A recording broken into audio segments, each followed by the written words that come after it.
Hello everyone, just going ahead with the process of making more and more theory lectures available to you all. We had started with secondary services, we've also done primary services. There were few who had asked for theory of material. That's what we are going to do today. Today we are going to do 2 plus 2. That means there are 4 chapters I'm going to do, which was remaining. I'm going to do metals and glass, that is in one session, and the next session we will do plastic and paints. So when I say metals, so a little bit of metal which was done with us already in school, basic, that was what is ferrous metal and what is non-ferrous metals. So that is what we are going to do. So metals, in short, they say they do not occur in nature in pure metallic state, but in the form of oxides, carbonates, sulfide is known as ores, which is in their most impure form. And from these ores we obtain metals, either from surface or from subsurface or subsurface in the nature. Moving ahead, we classify them as ferrous and non-ferrous. That is the very basic thing to understand. And when I say ferrous, is very simple. A metal which has iron as the main constituent, we call it as ferrous metal. It's very simple to understand. The more the iron, the better the ferrous metal. In ferrous metal, there are types of ferrous metal: pig iron, cast iron, wrought iron, and the last one, steel, which we say is the most purest of all the ferrous metal. When I say pig iron, it's the most impure of all the type. When we say steel, there are a lot of different types of steel. We will do that when we come to that part. Doing metals, you should know few terms dealing with metals which comes across. That means what kind of a metal it is. So these terms we say, first one is the brittle. What do you mean by brittle? It says a material which can easily break into pieces is called as a brittle material. What is ductile material? A material which can be drawn into thin wires. If you understand, electrical wires. So when you draw a metal into that thin wire, it's called as a ductile metal.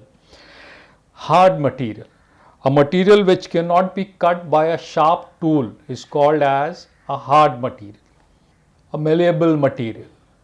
A material which can be beaten into thin sheets is a malleable material. Soft material. A material which can be cut by a sharp tool is a soft material. And the last one, a tough material, a material which does not break into pieces under a hammer. So when you deal with metals or materials, these are the terms you should keep in mind. The first one, we said the type of iron is the pig iron, which is the most impurest form, or the most crudest of all the iron is pig iron. Its properties can be hardened but cannot be tempered. Please remember these two words, and if you are noting it down, underline these words: hardened and tempered. Cannot be magnetized, cannot be welded or riveted. Again, welded or riveted, something to remember. Melts easily and does not rust. Now, tempered, hardened, these are the words when I am making something out of these metals. How hard is the metal? How tough is the metal? How much hammering it can take? So for example, a carpenter's chisel is the best example. If you have to see, then a carpenter's chisel will be the best example to see how much it is hardened and how much it is tempered, the way he hammers it into the wood. I cannot hammer a kitchen knife in a similar manner. This is where these words comes into existence. Tempered and hardened. cast iron. There are different types of cast iron and it has different properties. It becomes soft in salt water. Again, to remember, in salt water it becomes soft. It can be hardened but by heating. It can be hardened by heating. Does not rust easily. It's hard and brittle. Cannot be magnetized. It is used to make cisterns, water and gas pipes, lampposts, ornamental castings, brackets, gates, all those fancy things what you see, ornamental, what we call them as, mostly in black color. Some parts of machinery which can absorb heavy shocks, railway chairs and carriages. These are things which are made out of cast iron. They are casted. That means you melt iron and you pour into a mold. That's the reason it's called as cast iron. Then you have wrought iron, which we also call it as WI. It's ductile, it's malleable, it's tough, does not get affected by saline water, that is by salt. It can resist corrosion to a better extent, becomes soft when heated and can be easily welded, can be made into temporary magnet. It's used to make bolts, nuts, rivets, chains and handrails. A very basic thing one can say about metal is how to categorize them. There are few points what I had said: hardened, tempered, magnetized, getting corroded by salt water or no. So these are the few things you should remember when you make something in metal, whether they can be tempered or no, whether they can be hardened or no. That means by doing this I can assure how much hammering or how much weight it can take, like rivets and chains and nuts and bolts, whether it can be magnetized or no, whether it's a ductile material or no, whether it's tough. All these things should be considered when you're making something in metal. Coming to the most purest of all ferrous metal, that is steel. When I say steel, there are different types of steel and they all vary in their properties as per its carbon content. Now, carbon, higher and lower content of carbon in steel will give its different kinds of steel and its properties. Starting with mild steel, or what we call it as MS, and then comes hard steel. MS, it's malleable and it's ductile. Every time I say these words, go back to the terms we had used initially, and if you remove a meaning, you'll understand it much more better how it comes here. It cannot be easily hardened and tempered. Now see, if I compare this to the earlier irons and all, they were easily hardened and tempered, whereas steel cannot be easily hardened and tempered. Can be magnetized permanently. It rusts easily and rapidly. Again, these points can be compared. So when you're giving your exam, it can come differentiate between one type of a ferrous metal with the other type of a ferrous metal, or difference between cast iron and wrought iron, difference between wrought iron and steel.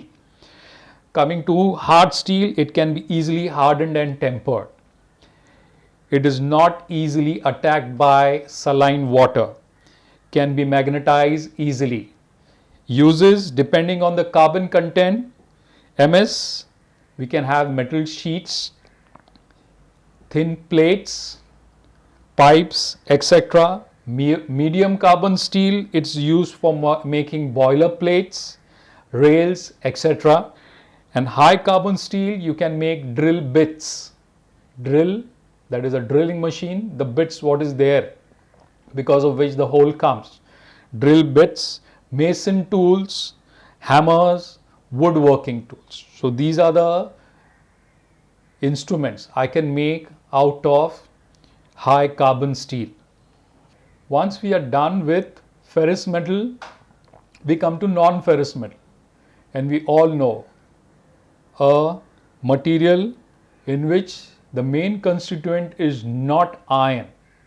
There is hardly any content of iron. It's called as non-ferrous metal. There are n number of non-ferrous metal existing, starting from aluminum, tin, zinc, cobalt, nickel. Then you move on to brass and bronze, and then there are more what are called as non-ferrous metals. Even they have their properties and they have their uses. The major difference of ferrous and non-ferrous, they are very soft. Now, if I look at my textbook, it's more about ferrous metal than non-ferrous metal. Major reason for this is, one is the cost. Second is how hard or how tough this metal is. I can make furnitures out of mild steel or any different type of ferrous metal, but when you come to non-ferrous metal, making of furniture is not that easy because they are soft.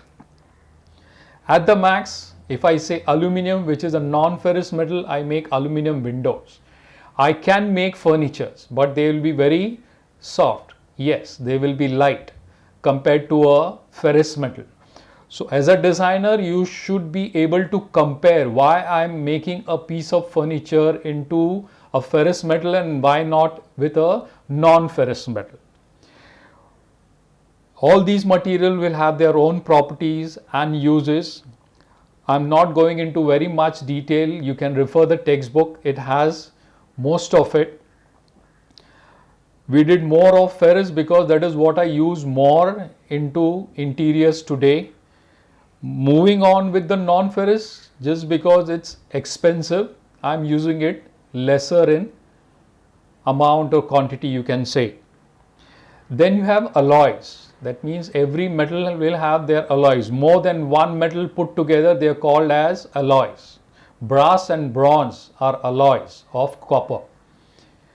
How? Once I make things into metal, I'm going to protect. Very important for any designer. Once he makes something, he has to look after it.